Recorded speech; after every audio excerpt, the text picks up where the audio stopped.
Hello there. So, to answer a question about postmodern dance, this question is, what is my most memorable experience in this dance form? That's a tough one because there's just been so many to talk about, but I think I will choose one that was earlier on. I had been dancing for about 8 years. This is in the early 1990s now. And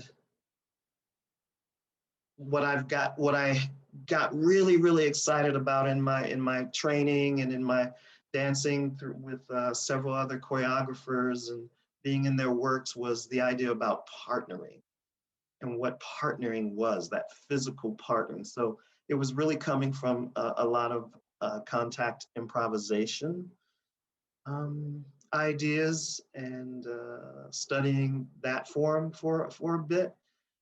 But I'm obsessed. I mean, to this day, I'm obsessed with partnering and finding ways to really access um, unconventional support systems, unconventional connections that that are surprising and interesting and fun and physical and visceral.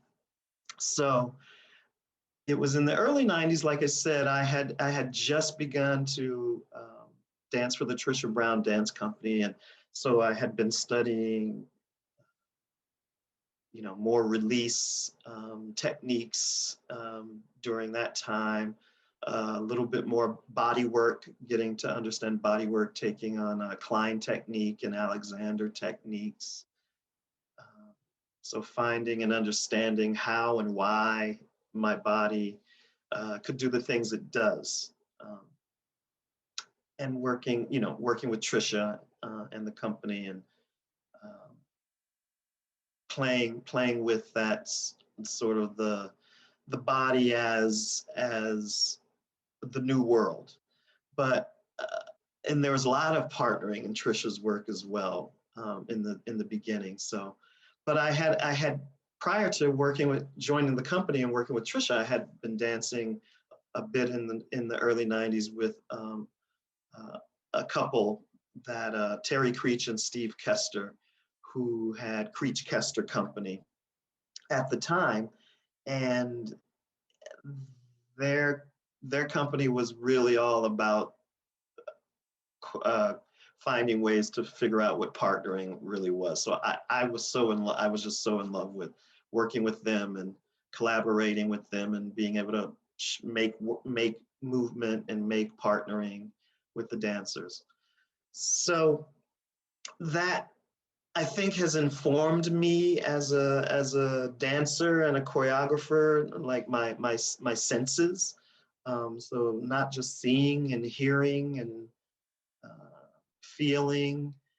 Um, so all of those things come into play when I think about contact and sensitivity and partnering. Um, but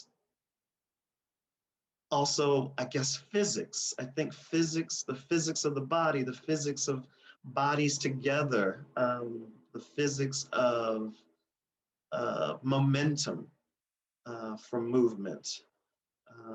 Movements being sort of uh, colliding, colliding together to create these incredible forms and movements and energies in the dance. So that, as you can see, I just feel like that was such an important time in my life, and it makes me understand things about texture and layering and architecture and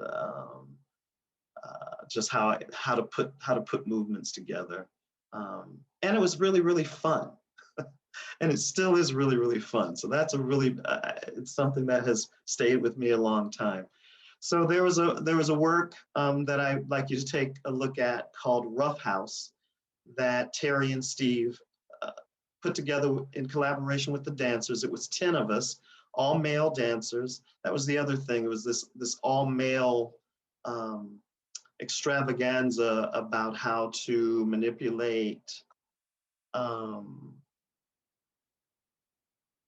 how to be together and manipulate timing, physicality, emotion, things like that. So the title again is called Rough House, but the theme was about like getting together and what does rough housing mean?